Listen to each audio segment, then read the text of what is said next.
ઈડબ્લ્યુએસના patient છે તો એમને લોકો મતલબમાં એના જે ત્યાંના જે તબીબો હોય કે ત્યાંનો જે સ્ટાફ હોય એ એમની ટ્રીટમેન્ટ કરવા પણ રાજી નહોતો, કારણ કે ગરીબ દર્દીઓને આ લોકોને પસંદ નથી એવું આ લાગ્યું અને એ દર્દીને બીજી હોસ્પિટલમાં દાખલ થવાની ફરજ પડી.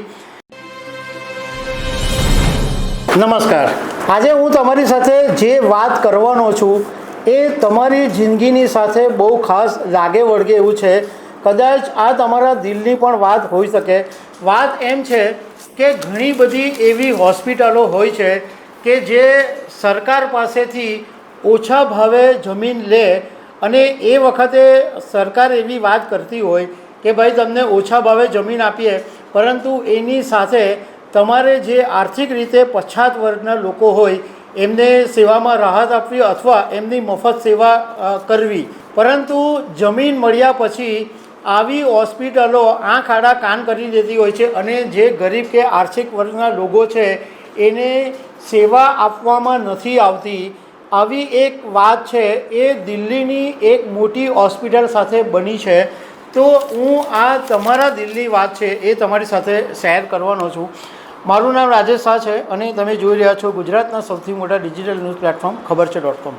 દિલ્હીની એક હોસ્પિટલમાં એક એવી વાત ચર્ચાનો વિષય બની છે કે એક વૃદ્ધને હોસ્પિટલમાં દાખલ કરવામાં આવ્યા અને બહુ ગંભીર રીતે બીમાર હતા, પરંતુ એમને 24 કલાક સુધી બેસાડી રાખવામાં આવ્યા અને એમની કોઈ તપાસ નહીં થઈ. અને જ્યારે એવી ખબર પડી કે આ ઈડબ્લ્યુએસના પેશન્ટ છે તો એમને લોકો મતલબમાં એના જે ત્યાંના જે તબીબો હોય કે ત્યાંનો જે સ્ટાફ હોય એ એમની ટ્રીટમેન્ટ કરવા પણ રાજી નહોતો, કારણ કે ગરીબ દર્દીઓને આ લોકોને પસંદ નથી એવું આ લાગ્યું અને એ દર્દીને બીજી હોસ્પિટલમાં દાખલ થવાની ફરજ પડી.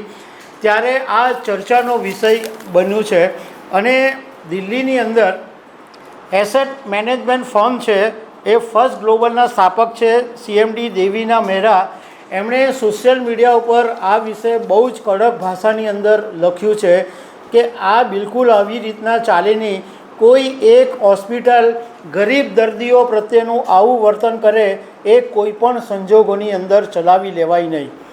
એમણે એવું કીધું છે કે આર્થિક રીતે નબળા વર્ગના લોકોને દર્દીઓની સાથે કેવી રીતના વર્તન કરવામાં આવે છે એમણે આ દેવીના મહેરાએ ચિંતા વ્યક્ત કરી અને એમણે કીધું કે દિલ્હીની એક ખાનગી હોસ્પિટલમાં વૃદ્ધ મહિલા સાથે કથિત રીતે જે દુર્વ્યવહારની વિગતો સામે આવી છે એ બહુ જ નિરાશાજનક છે.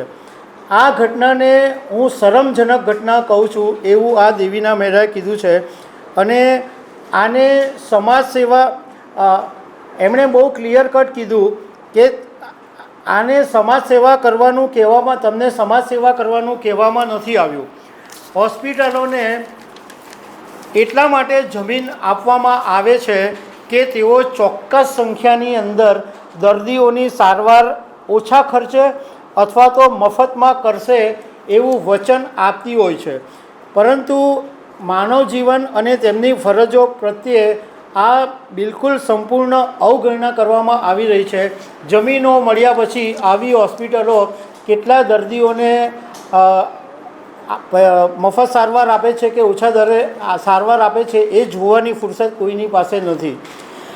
આ ઘટના એવી છે કે જેના માટે નિંદા કરવા માટે પણ પૂરતા શબ્દો નથી અને કદાચ કોઈએ એના માટે પબ્લિક ઇન્ટરેસ્ટ લિટિગેશન એટલે જાહેર રીતની અરજી પણ કરવી જોઈએ, તો આવી જે હોસ્પિટલો છે એને બોધપાઠ મળશે. આની અંદર આ તો એક વાત થઈ કે ભાઈ આવી દિલ્હીની હોસ્પિટલ છે, પરંતુ આવું ઘણી બધી હોસ્પિટલોમાં થતું હોય છે. કારણ કે આ બધી હોસ્પિટલો સરકાર અથવા પાલિકાની પાસેથી એકદમ સસ્તા ભાવે ટોકન ભાવે જમીન લે છે, પરંતુ સરકારે આ લોકોને સવાલ પૂછવો જોઈએ અને આ બધી જે હોસ્પિટલો છે એમણે પ્રેસ કોન્ફરન્સ કરીને માહિતી આપવી જોઈએ કે તમે કેટલા દર્દીને વર્ષમાં મફત સારવાર આપી અથવા કેટલા દર્દીઓને રાહત દરે સારવાર આપી.